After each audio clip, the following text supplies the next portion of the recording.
नमस्कार, स्वागत आहे तुमचं आपल्या मराठी चॅनलवर। आजचा विषय म्हणजे प्राजक्ता माळी। नक्कीच अत्यंत मोठी अशी कलाकार आहे। महाराष्ट्राची हास्य जत्रा या शो मधून फेमस झालेली प्राजक्ता माळी आपल्याला नंतर विविध चित्रपटात दिसली। स्वतः सुद्धा तिनं डायरेक्ट केलेला पिक्चर आहे, तसेच वेगवेगळ्या भूमिकेत आपल्याला ते दिसली। परंतु नक्कीच वेगवेगळ्या विषयांमुळे ती नक्कीच चर्चेत राहत असते। भरपूर वेळेस ट्रोलिंग सुद्धा झालं, भरपूर काही गोष्टी घडल्या।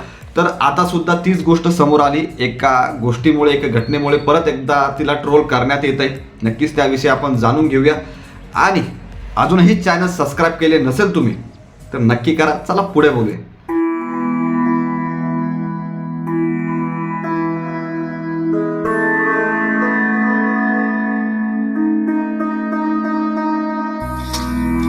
तर प्राजक्ता माळी नक्कीच अत्यंत मोठी, अत्यंत फेमस अशी अभिनेत्री आहे। विविध चित्रपटात आपल्याला ती दिसलेली आहे, विविध गाण्यांमध्ये म्हणू शकता, विविध शो मध्ये सुद्धा आपल्याला प्राजक्ता माळी दिसलेली आहे। आता चित्रपटाची नावं अगदी थोडक्यात सांगायची झाली तर नक्कीच एकदा येऊन तर बघा हा अत्यंत कॉमेडी असा चित्रपट होता। स्वतः प्रसाद खांडेकर अर्थात महाराष्ट्राची हास्य जत्रा यामधील कलाकार याने डायरेक्ट केलेला हा चित्रपट आहे। यामध्ये विविध महाराष्ट्रातील हास्य जत्रेतील कलाकार आपल्याला दिसले। यामध्ये प्रभाकर मोरे सुद्धा होते, स्वप्नील जोशी सुद्धा आपल्याला या चित्रपटात दिसला। अजून काही चित्रपट सांगायचे झाले तर खो खो हा चित्रपट प्राजक्ता माळीने केला। त्यानंतर हम्पी मध्ये सुद्धा आपल्याला प्राजक्ता माळी अत्यंत महत्त्वाच्या भूमिकेत दिसली होती। हम्पी 2 सुद्धा आलेला होता, तर अत्यंत चांगला हा सुद्धा गाजलेला चित्रपट होता। त्यानंतर जर बघायचं झालं तर लॉकडाऊन मध्ये सुद्धा आपल्याला प्राजक्ता माळी दिसली। अत्यंत चांगली अभिनेत्री नक्कीच प्राजक्ता माळी आहे। यामध्ये सुद्धा अत्यंत चांगला अभिनय प्राजक्ता माळीने केला होता। आता एवढंच नाही तर प्राजक्ता माळी हिने एक चित्रपट सुद्धा डायरेक्ट केलेला होता। यामध्ये जर आपण बघितलं तर फुलवंती हा चित्रपट प्राजक्ता माळी हिने डायरेक्ट केलेला होता। अत्यंत चांगला असा हा चित्रपट होता। मान्य आहे त्या प्रमाणात तो चित्रपट चालला नाही, परंतु नक्कीच स्टोरी ही अत्यंत चांगली होती। आता असे विविध चित्रपट प्राजक्ता माळी हिने केलेले आहे, परंतु जी प्रसिद्धी आपण म्हणू शकतो, अगदी फार वर्षापासून अभिनेत्री म्हणून प्राजक्ता माळी काम करते या सिनेसृष्टीमध्ये। परंतु सर्वात जास्त प्रसिद्ध ही महाराष्ट्राची हास्य जत्रा या शो मधून प्राजक्ता माळी झाली। तिथून ती नक्कीच अँकर आहे तिथे, तिथून जे फेमस झाले तर त्याच्यानंतर विविध चित्रपट तिला मिळाले असं आपण म्हणू शकतो।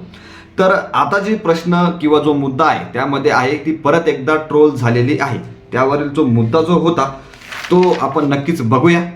तर नारी शक्ती विचार मंच या कार्यक्रमास प्राजक्ता माळी आली होती। तिथे मुख्यमंत्री देवेंद्र फडणवीस व तसेच मोठमोठे नेते तिथे आले होते। त्यानंतर तिथे प्राजक्ता माळी ही भाषण करताना, आपलं मत मांडताना तिने देवेंद्र फडणवीस यांची स्तुती केली, तसेच नरेंद्र मोदी यांची स्तुती केली होती।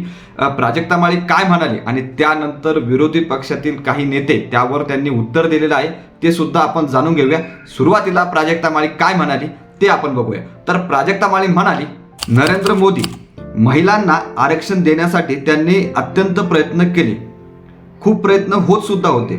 यासाठी देशाचे पंतप्रधान नरेंद्र मोदी यांना धन्यवाद। गेले 27 वर्ष यासाठी आपण झगडत आहे। त्याचबरोबर महाराष्ट्रातून सुद्धा जोरदार त्याला प्रतिसाद मिळत आहे। देवेंद्रजींच्या माध्यमातून त्याच्यासाठी सुद्धा टाळ्या झाल्याच पाहिजे। महिलांचा सन्मान कसा करावा, त्यांना आदर कसा द्यावा, कसं वागावं याचं मूर्तिमंत्र उदाहरण म्हणजे ते स्वतः आहेत। मी आवर्जून उल्लेख करेन, आता जे महाराष्ट्रात घडत आहे, भोंदूबाबामुळे जे काही चाललेलं आहे, अतिशय त्यांनी संवेदनशीलतेने हा सगळा प्रकार सांभाळलेला आहे।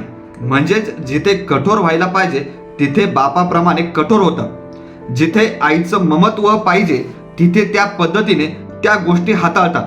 त्याचबरोबर ते जेव्हा जेव्हा माईक समोर बोलतात तेव्हा आपण त्यांना टीव्हीवर पाहतो, ऐकतो, त्यांच्यावर कितीही चिखलफेक होत असली, कितीही ट्रोलिंग होत असलं तरीही त्यांच्या वाणीतून चुकीचा शब्द बाहेर पडलेला मी आजपर्यंत पाहिलेला नाही।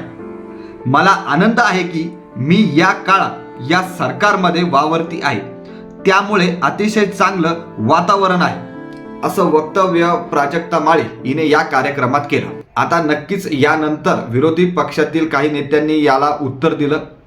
सुषमा अंधारे यांनी सुद्धा याला प्रतिक्रिया दिली। सुषमा अंधारे म्हणाल्या, कोणी कोणाची प्रशंसा करावी हा ज्याचा त्याचा वैयक्तिक प्रश्न आहे, त्यावर आम्हाला बोलायचं कारण नाही। मात्र कलाकारांनी भूमिका घेणं आणि भूमिका निभावणं या दोन वेगळ्या गोष्टी आहेत. पण भूमिका घ्यायची असेल तर त्या सगळीकडे सारख्या घ्याव्यात. प्राजक्ता माळी या हास्य जत्रेतील निवेदिता आहे. हास्य जत्रेचा कार्यक्रम आम्ही आवडीने पाहतो.